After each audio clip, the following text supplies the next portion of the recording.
Bonjour à tous.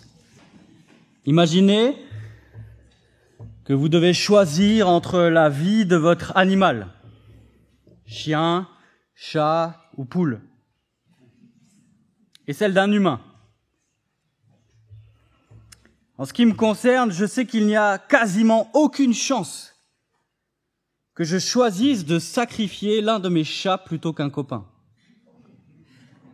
un collègue ou, a fortiori, un inconnu. Tout simplement parce que je les aime plus et qu'eux aussi m'aiment plus. C'est pas moi qui dis ça. Il y aurait du souci à se faire. Celui qui dit ça, c'est Aymeric Caron. Peut-être vous le connaissez, il a été chroniqueur, il est journaliste, il a été chroniqueur avec Laurent Ruquier. Et pour Aymeric Caron, qui soutient la cause de l'antispécisme, c'est-à-dire ne pas faire de différence entre les espèces, pour lui, les hommes et les animaux sont égaux. Tous les animaux devraient avoir les mêmes droits et les hommes ne seraient pas à placer au-dessus des animaux. Et ce matin, on va se demander que dit la Bible de l'être humain. Est-ce qu'il y a une différence entre l'homme et l'animal ? Quelle est notre vision biblique de la place de l'homme ? Au fond, qu'est-ce qui fait qu'un être humain est un être humain ? Est-ce qu'il y a une caractéristique essentielle que l'on peut trouver dans le texte biblique ? Et ce matin, j'aimerais voir avec vous que Dieu a créé l'homme à son image et qu'il l'a placé dans la création pour manifester son règne. Dieu a créé l'homme à son image et l'a placé dans la création pour manifester son règne.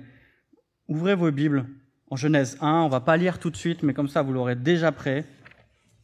On va passer un peu plus de temps sur quelques versets en particulier. On est toujours dans cette série sur la Genèse et dans ces premiers chapitres qui posent le fondement de toute la Bible, mais aussi de notre compréhension du monde.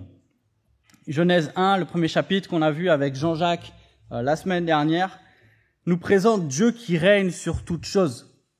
S'il y a une chose que l'on veut retenir de Genèse 1 parmi d'autres, c'est que Dieu est le roi de la création. On l'a chanté tout à l'heure, on l'a lu tout à l'heure.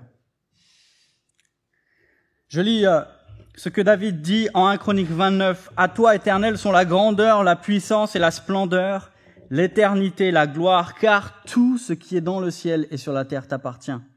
À toi, Éternel, sont le règne et l'autorité suprême. » Dans un psaume, il déclare « L'Éternel a établi son trône dans les cieux et son règne domine sur toutes choses. » Dans la vision biblique du monde, la terre est comme un palais royal que Dieu construit.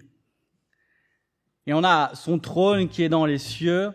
Et le but de Dieu, c'est de venir régner sur terre. Le but de Dieu, c'est le ciel sur terre. C'est que sa volonté soit faite au ciel comme sur la terre. Sur la terre comme au ciel. Et on le voit à la fin de la Bible, Dieu qui descend dans sa gloire pour régner au milieu de son peuple. Et dès en fait les premiers versets de la Bible, on a un thème hyper important pour nous aider à comprendre le plan de Dieu. C'est le thème du royaume de Dieu. Et le royaume de Dieu dans la Bible, c'est toujours trois choses. Le peuple de Dieu, dans le pays de Dieu, sous le règne de Dieu. Le peuple de Dieu, dans le pays de Dieu, sur le règne de Dieu. Et en Genèse 1 et 2, Adam et Ève sont les prémices du peuple de Dieu. Les premiers membres de la communauté du royaume de Dieu. Qui vivent dans le pays, pour l'instant, qui est le pays d'Éden. Et le règne de Dieu se manifeste par la parole qu'il donne à Adam et Ève. Et le but, on va le voir, d'Adam et Ève, dès les premiers versets du chapitre du chapitre 1 dès les premiers chapitres de la Genèse, c'est d'étendre le règne de Dieu. C'est de sortir de ce jardin d'Éden, de descendre et de couvrir la terre, de se multiplier, de remplir la terre d'un peuple d'adorateurs. Et on voit un point important qu'on a vu la semaine dernière, c'est que dans ce royaume, Dieu règne par sa parole. On voit que la parole de Dieu, c'est une loi, mais que c'est une parole aussi créatrice. On l'a vu la semaine dernière que sa parole amène des nouvelles créatures à l'existence. On voit aussi par sa parole que c'est la parole de Dieu qui maintient l'ordre dans la création. Et que dès que la parole de Dieu est remise en question, dès que la parole de Dieu est bafouée, on le verra en Genèse 3, l'ordre devient un désordre et l'harmonie devient chaos. Le respect de la parole de Dieu, voilà ce qui maintient l'ordre dans son royaume. Pour rappel, on est allé assez rapidement et on l'a pas vu de manière aussi structurée la semaine dernière. Mais on voit quelque chose d'intéressant quand on s'arrête un petit peu sur les jours de la création. Au début, on lit, regardez avec moi Genèse 1, verset 2. Dans notre traduction, on dit « La terre n'était que chaos et vide ». Dans une autre traduction, on peut lire « La terre était informe et vide ». Et qu'est-ce que Dieu va faire pendant ces 6 premiers jours de la création?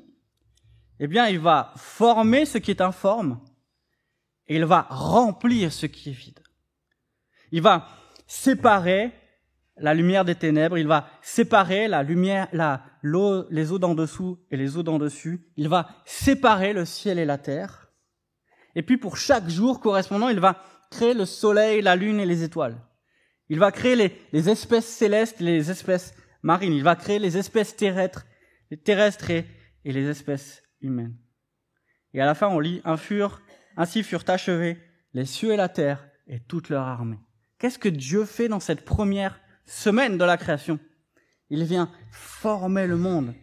Il vient mettre de l'ordre dans ce qui est informe. Et il vient remplir ce qui était vide. Et on voit que la création de l'homme, c'est la dernière étape dans cette semaine, au jour 6. Pas vraiment la dernière étape, on verra, il y a le jour 7. Mais on voit qu'en termes de création, l'homme est un petit peu comme la cerise sur le gâteau. On peut même dire que le monde a été créé pour l'homme. Le monde a été créé pour l'homme. Et là, on vient à notre texte de ce matin, qui consiste en 3 versets. Genèse 1, les versets 26 à 28.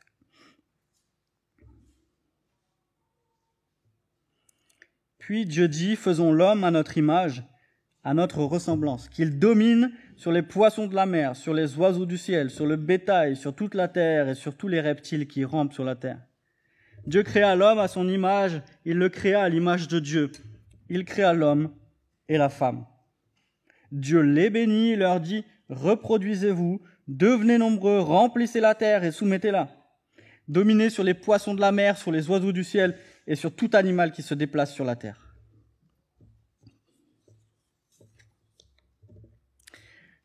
Ces versets sont fondamentaux pour nous comprendre non seulement ce qu'est l'homme, mais aussi l'œuvre de Christ, on va le voir, et notre place dans le monde. Notre place dans le monde. Dans ces versets, on voit plusieurs caractéristiques qui font la particularité de l'homme et qui, dès les premiers versets de la Genèse, séparent l'homme de l'animal. D'abord, on voit que l'homme est créé à l'image de Dieu. On va voir après ce que ça veut dire. L'homme est créé à l'image de Dieu alors que les autres créatures sont faites selon leur espèce. Et on voit que, on va le développer également, il reçoit un mandat. L'homme reçoit une mission. Non seulement de se multiplier, de remplir la terre. Ça, c'est pas propre à l'homme. L'homme doit remplir la création, mais les autres animaux devaient aussi remplir leur espace. Mais ce qui est propre à l'homme, c'est ce mandat de soumettre la terre, de dominer sur le reste de la création. Alors l'homme est créé à l'image de Dieu, et c'est la première chose qu'on va voir ce matin, c'est que Dieu a créé l'homme à son image pour lui ressembler. On va voir 2 choses. Dieu a créé l'homme à son image pour lui ressembler, et Dieu a créé l'homme à son image pour le représenter. Premièrement, Dieu a créé l'homme pour lui ressembler, à son image pour lui ressembler. Qu'est-ce que ça veut dire? Ça veut dire assez simplement que l'homme rend Dieu visible. L'homme rend Dieu visible. Il y a un théologien qui dit « Toute la création déclare la gloire de Dieu, mais seulement en l'homme Dieu devient visible. » Et c'est ce qui fait la gloire de l'homme au-dessus de la création. Et en fait, ce qui fait que votre voisin est plus glorieux que le Grand Canyon. Alors peut-être, quand vous le croisez le matin, il est moins impressionnant que le Grand Canyon. Mais quand on considère que Dieu l'a fait à son image, il n'y a aucun être humain, il n'y a aucune place sur terre, il n'y a aucun monument, il n'y a aucune manifestation naturelle qui est plus glorieuse que votre voisin, parce qu'il est créé à l'image de Dieu. Mais ça souligne, si l'image souligne la ressemblance, elle souligne aussi que l'homme n'est pas Dieu. Il n'est que l'image de Dieu. L'homme n'est pas Dieu, l'homme n'est pas l'original. Et donc déclarer que l'homme n'est qu'image de Dieu, eh bien c'est départir de toutes ces religions qui pensent que on va devenir des dieux ou que nous sommes des petits dieux. Nous ne sommes pas des petits dieux. Bien que Dieu nous ait couronnés de gloire, on l'a lu dans le psaume 8, nous sommes image, mais seulement image. Des choses à noter, l'homme et la femme sont tous les deux créés à l'image de Dieu. L'homme n'a pas plus de valeur que la femme n'a pas plus de valeur que l'homme. Les deux ont la même valeur aux yeux de Dieu et devraient avoir la même valeur à nos yeux. Contre une vision erronée qui voudrait élever l'un au-dessus de l'autre. On voit également que tous les hommes sont créés à l'image de Dieu. Tous les hommes sont créés à l'image de Dieu. C'est cette conviction fondamentale de notre vision de l'homme qui a alimenté le combat de William Wilberforce quand il luttait devant le Parlement contre l'esclavage. Cette conviction que tous les hommes sont créés à l'image de Dieu. Il y a quelque chose qui nous aide aussi à comprendre ce que ça veut dire être créé à l'image de Dieu. On le voit un peu plus tard, regardez, tournez avec moi en Genèse 5.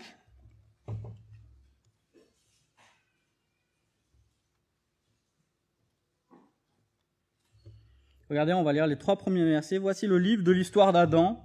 Lorsque Dieu créa l'homme, il le fit à la ressemblance de Dieu. Il créa l'homme et la femme et il les bénit. Il les appela êtres humains lorsqu'ils furent créés. C'est un écho direct au texte de ce matin. À l'âge de 130 ans, Adam eut un fils à sa ressemblance, à son image, et il l'appela Seth. La première fois qu'on voit cette combinaison de mots, image et ressemblance, c'est pour parler du fils d'Adam. Ce concept d'image est lié à la filiation. Dans la généalogie de Luc, en Luc 3, on a cette longue généalogie qui descend et qui remonte aux origines, et à la fin on lit « fils d'Énos, fils de Seth, fils d'Adam, fils de Dieu ». Adam est décrit comme le fils de Dieu. Dans l'épître aux Éphésiens, on lit, quand Paul écrit aux Éphésiens, il dit « Devenez donc les imitateurs de Dieu, comme des enfants bien-aimés ».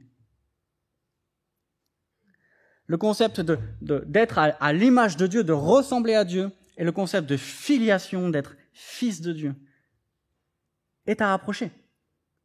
Qu'est-ce que ça veut dire d'être créé à l'image de Dieu ? Ça veut dire être créé comme ses fils.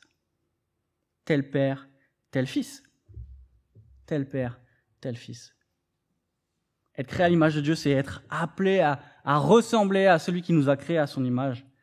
Et quand les hommes demandent à quoi ressemble Dieu, eh bien, ils devraient en avoir une image, bien qu'imparfaite. Mais quand même, ils devraient en avoir une image en nous voyant vivre. Nous rendons Dieu visible aux yeux du monde quand nous agissons comme lui il agit, par notre amour, par notre justice, par notre sainteté. Et c'est en cela que nous rendons Dieu visible aux yeux du monde. Que notre vie est une déclaration de qui est Dieu. Dans le Sermon sur la montagne, Jésus déclare dans ce passage bien connu, « Mais moi je vous dis, aimez vos ennemis, bénissez ceux qui vous maudissent, faites du bien à ceux qui vous haïssent, et priez pour ceux qui vous maltraitent et qui vous persécutent, afin que vous soyez fils de votre Père qui est dans les cieux. Car il fait lever son soleil sur les méchants et sur les bons, et il fait pleuvoir sur les justes et sur les injustes. » En agissant comme Dieu agit, et particulièrement en faisant grâce comme Dieu fait grâce, nous reflétons Dieu et nous montrons au monde à quoi ressemble Dieu. Voilà à quoi ressemble Dieu. Il est celui qui fait grâce à ceux qui méritent sa colère. Et voilà le fondement de notre témoignage. Agir comme Dieu agit pour qu'en nous voyant, ceux qui nous entourent voient, bien sûr au milieu du bruit de notre péché, mais voient une vie qui ressemble à qui est Dieu. Dieu nous a créés à son image pour lui ressembler. Dieu nous a créés à son image pour le représenter. La création du monde, dans cette première semaine, en fait, est comme la création d'un palais. La création d'un palais royal où Dieu va s'installer. On va le voir un petit peu plus en détail dans 2 semaines. Ce palais est aussi un temple. Dieu vient régner pour y être adoré. Qu'est-ce qui se passe à chaque fois qu'on construit un temple-palais? À l'époque, c'était la même chose. Dans le temple, c'était un temple royal ou un palais-temple, comme vous voulez. Qu'est-ce qui se passe? Dans le tabernacle, on construit le tabernacle et à la fin, la gloire de Dieu remplit le lieu très saint. Le lieu très saint, c'est quoi? C'est le lieu où Dieu trône. Trône. Dans la Bible, quand on lit, on lit que Dieu siège, que son trône se place entre les chérubins dans le lieu très saint. En fait, le lieu très saint dans le tabernacle, c'est la salle du trône. C'est de là que Dieu gouverne la création. Pareil dans le temple plus tard. Et à chaque fois, qu'est-ce qui se passe quand le palais-temple est fini?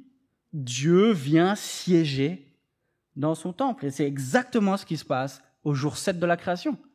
Dieu vient, quand on dit se reposer, il n'est pas question d'un repos que, ça y est, il a fini ce qu'il avait à faire. C'est que, ça y est, l'ordre est établi et il peut commencer à régner. Dans le reste de la Bible, lorsqu'il est dit que le peuple entre dans le repos ou que Dieu a donné du repos au peuple, c'est qu'il a donné du repos au peuple de ses ennemis. Ça y est, l'ordre est maintenu, la stabilité est maintenue et l'ordre et le peuple peut commencer à faire ce qu'il a à faire. C'est exactement pareil en Genèse 1, lorsque Dieu descend au 7e jour, il vient s'installer, il vient installer son trône sur terre. Et dans ce palais, Dieu est en train de donner des fonctions à tous les éléments. C'est un petit peu comme si le fait de former la création, il était en train de faire les pièces du palais, et à chaque fois, il y a des fonctionnaires dans ces pièces. Et pour chaque élément, il y a une fonction. Regardez avec moi les versets 16 et 17 de Genèse 1. Dieu fit les 2 grands luminaires, le plus grand pour présider au jour, et le plus petit pour présider à la nuit. Il fit aussi les étoiles. Dieu les plaça dans l'étendue du ciel pour éclairer la terre, pour dominer sur le jour et la nuit, pour séparer la lumière des ténèbres.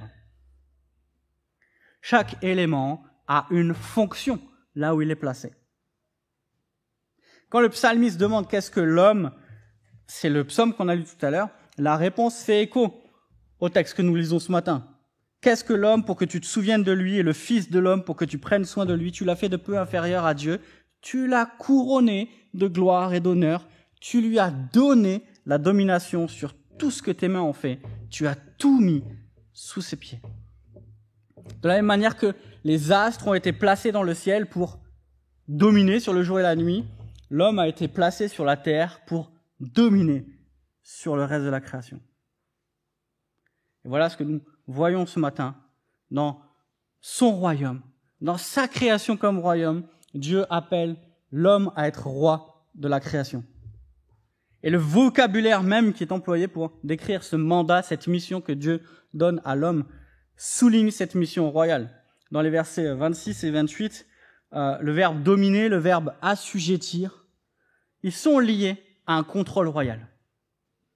Et en fait, quand le lecteur lisait cela, les verbes qui étaient employés, c'était des verbes qui faisaient allusion au mandat royal, à la vocation des rois.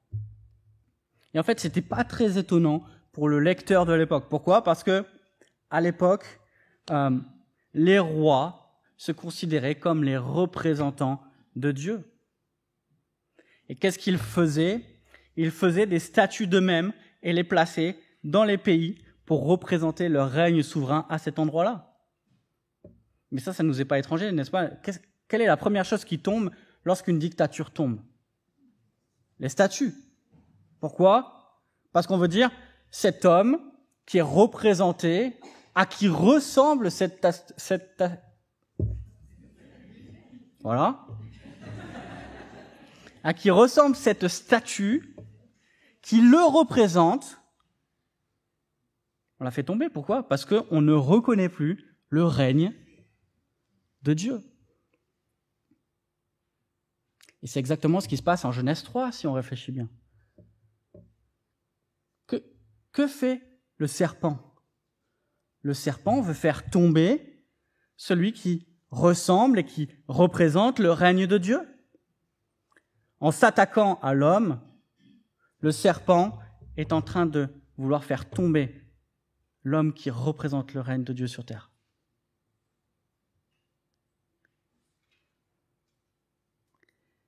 Il y a une différence entre ces rois de l'époque qui mettaient des statues d'eux dans leur royaume pour leur ressembler, les représenter leur règne. C'est qu'ici, c'est toute l'humanité, les hommes et les femmes qui sont créés à l'image de Dieu. À l'époque, il n'y avait que le roi qui pouvait se prétendre être image de Dieu et représenter Dieu sur terre. Le récit de la création dit non, ce sont tous les hommes et femmes, qui représentent Dieu. Ce sont tous les hommes et femmes sans distinction que Dieu appelle à régner sur terre en tant que vice-roi. Donc on peut dire qu'en le faisant à son image, Dieu a placé l'homme pour lui ressembler, le refléter par son caractère et ses œuvres. Problème. On l'a dit en Genèse 3, Dieu fait tomber, pour ainsi dire, l'homme. Il fait tomber l'homme et l'image est déformée. J'aime bien cette expression d'Henri Blocher. L'image est devenue caricature. Et donc elle continue à ressembler à celui qu'elle représente, mais ses traits ne sont plus fidèles. Mais l'homme reste à l'image de Dieu. Et qu'est-ce qu'on voit à la sortie de l'arche de Noé, quand Dieu veut établir une nouvelle création, quand Dieu veut repartir de zéro, eh bien Dieu réétablit la validité de l'image de Dieu en l'homme. Je vous lis dans Genèse 9, « Si quelqu'un verse le sang de l'homme, par l'homme son sang sera versé, car Dieu a fait l'homme à son image. » Même après la chute, l'homme reste à l'image de Dieu. « Et vous, soyez féconds et multipliez, répandez-vous sur la terre et multipliez sur terre. » Un peu plus tard, c'est tout Israël. On lit au début du livre de l'Exode. C'est tout Israël qui est appelé « mon fils » par Dieu. Mon fils. Et après la sortie d'Égypte, c'est tout le peuple qui est appelé à le représenter. Encore une fois, comme une nouvelle création. Encore une fois, le peuple passe par les eaux du jugement et traverse le jugement de Dieu à la mer des roseaux. Et Dieu veut commencer une nouvelle création avec ce nouveau peuple. Et qu'est-ce qu'il leur dit, Exode 19 ? « Vous serez pour moi un royaume de prêtres et une nation sainte. » Un royaume de prêtres et une nation sainte. Deux idées très importantes. Des rois et des prêtres. Comme Adam et Ève, le peuple devait être ambassadeur du règne bienveillant de Dieu sur terre. Comment ? Après Exode 19, Exode 20. En obéissant aux paroles de son alliance. Par leur obéissance à la loi, les Israélites devaient démontrer au reste du monde à quoi ressemble le fait de vivre sous son règne et finalement à quoi ressemble Dieu. Il est ce Dieu de justice, de paix, d'amour. Et c'est ce que nous proclamons à chaque fois que nous obéissons à sa parole. Et finalement, on arrive au Nouveau Testament et on se rend compte que le vrai Fils est enfin arrivé. On lit dans Hébreux 1 et 2, on lit que Jésus est le Fils. Jésus est ce vrai Fils qui ressemble parfaitement au Père. Je vous lis.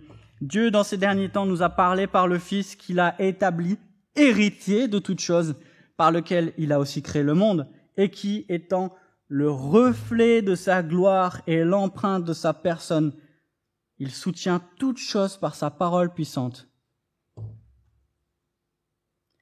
Il est le vrai Fils.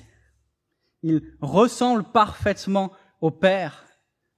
Et il est celui qui le représente et représente son règne parfaitement. Un petit peu plus loin au chapitre 2 d'Hébreux, on lit « En effet, ce n'est pas à des anges que Dieu a soumis le monde à venir dont nous parlons. Or, quelqu'un a rendu quelque part ce témoignage. » Et il cite le psaume 8. « Qu'est-ce que l'homme pour que tu te souviennes de lui, ou le Fils de l'homme pour que tu prennes soin de lui? Tu l'as abaissé pour un peu de temps en dessous des anges. Tu l'as couronné de gloire et d'honneur. Tu as mis toutes choses sous ses pieds. » Et là, il applique ce psaume à Jésus. En effet, en lui soumettant toutes choses, Dieu n'a rien laissé qui ne lui fût soumis. Cependant, nous ne voyons pas encore maintenant que toutes choses lui soient soumises.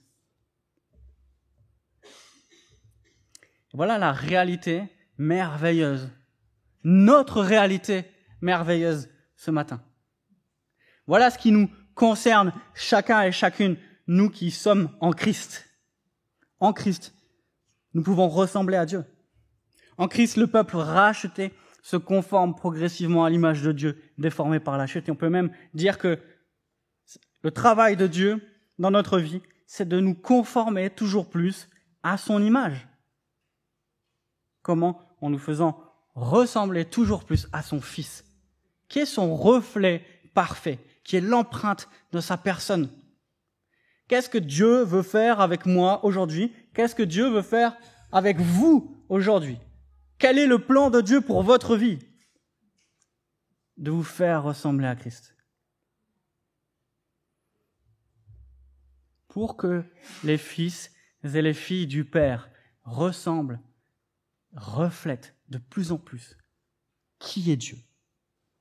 Nous tous, dit Paul, qui est le visage dévoilé, reflétons comme un miroir la gloire du Seigneur. Nous sommes transformés en la même image de gloire en gloire, comme par le Seigneur, l'Esprit. On l'a lu tout à l'heure, l'Église est appelée à imiter Dieu comme ses enfants bien-aimés. Et en fait, en faisant cela, nous retrouvons la vocation d'Adam, qui était de refléter Dieu. C'est pas quelque chose de nouveau quand le Nouveau Testament nous appelle à ressembler à Dieu. C'est en fait, voilà ce que ça veut dire d'être humain. Voilà ce que ça veut dire d'être vraiment humain. Nous pouvons ressembler à Dieu en Christ, nous pouvons représenter Dieu en Christ. Et c'est pas pour rien que dans le Nouveau Testament, assez rapidement, les chrétiens ont été appelés des petits Christ. Pourquoi? Parce que leur volonté, c'était de ressembler à Christ. L'Église est cette nouvelle image, et la meilleure image de cette nouvelle société voulue par Dieu. Écoutez là, ce que Pierre cite en l'appliquant à des chrétiens.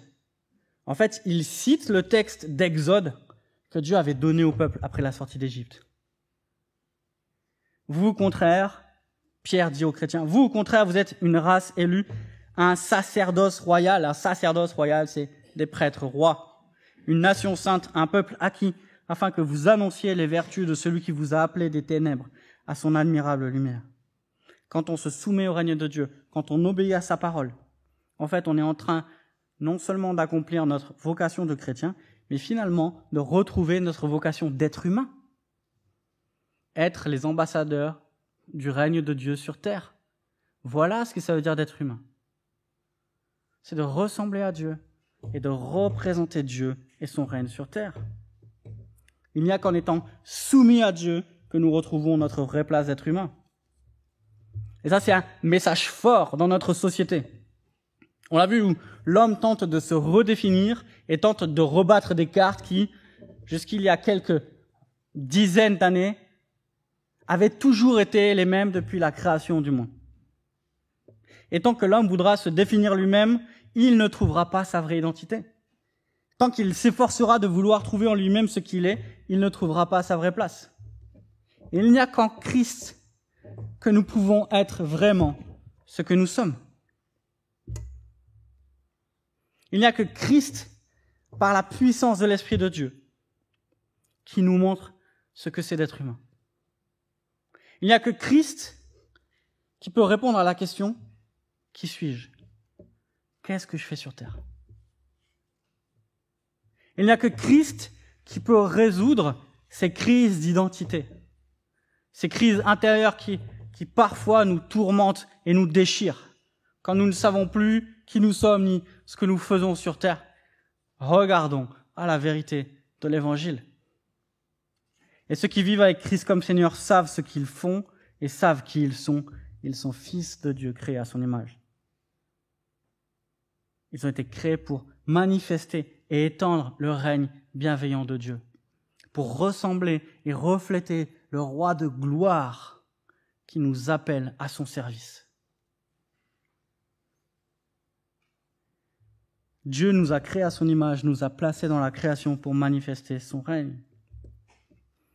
Non seulement c'est la vocation que Dieu nous a donnée à l'origine, mais c'est aussi la vocation que nous exercerons pleinement au ciel.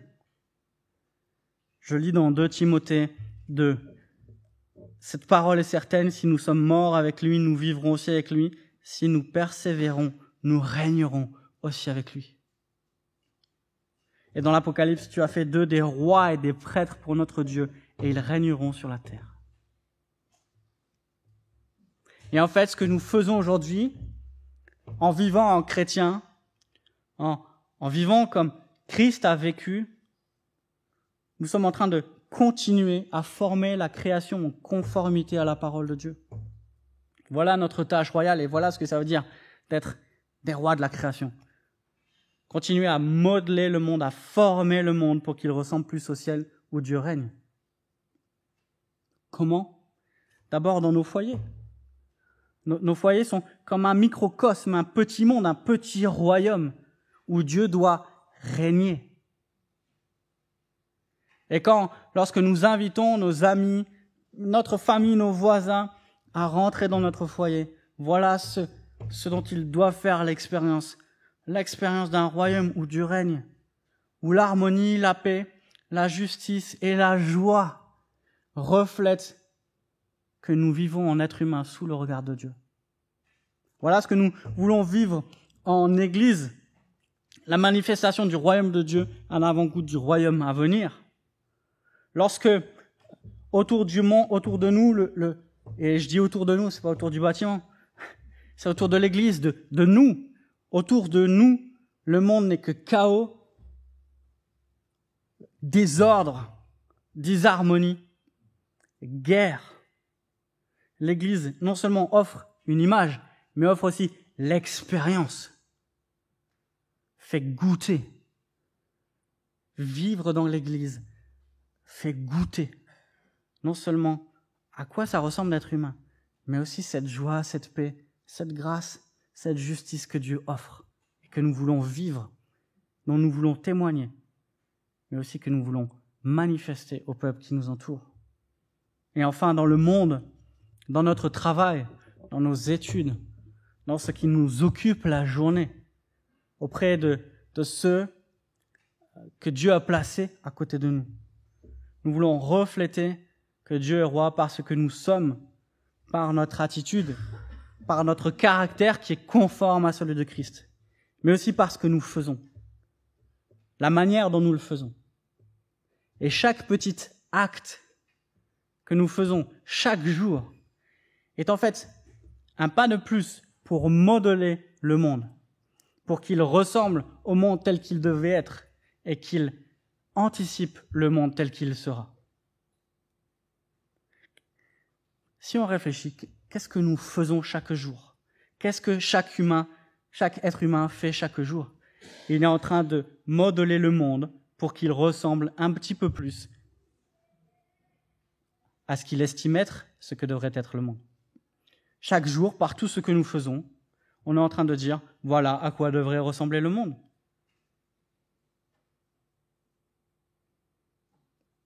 Et nous, que faisons-nous? Et quel monde est-on en train de construire? Est-ce qu'on est en train de construire un monde où Dieu règne, qui manifeste son harmonie, sa paix et sa justice et son amour? Ou est-ce qu'on est en train de construire notre propre royaume, où nous régnons et où nous servons nos propres intérêts?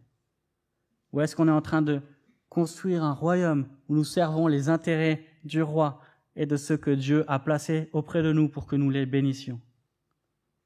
Voilà en fait ce qui détermine la qualité de ce que nous faisons. Est-ce que nous le faisons pour le roi? Et nous sommes en train de modeler le monde pour qu'il ressemble un petit peu plus et qu'il anticipe et annonce le royaume à venir. Voilà la tâche que Dieu nous donne en tant que vice-roi dans sa création. Je vais prier.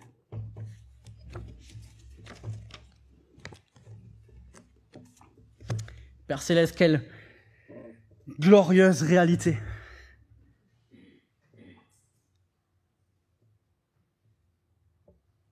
Cette glorieuse réalité, nous ne voulons pas la prendre comme un titre, mais comme une responsabilité que tu nous confies. Et nous voulons prendre cette responsabilité comme venant de toi, ne pas nous en défausser,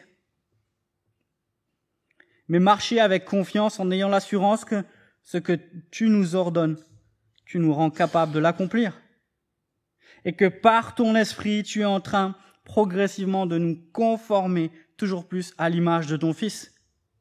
Par ton esprit, tu nous rends toujours plus capables de conformer le monde dans notre famille, dans l'Église et dans la société à ce qu'il devrait être. Aide-nous, Seigneur, s'il te plaît, chaque jour, dans chaque interaction, à être des représentants de qui tu es, de te ressembler fidèlement et à faire des choses qui t'honorent et qui annoncent ton règne. Merci pour cette responsabilité que tu nous donnes. Garde-nous à la fois dans l'humilité, mais aussi dans la confiance que tu nous accompagnes dans ce mandat, pour ta gloire. Amen.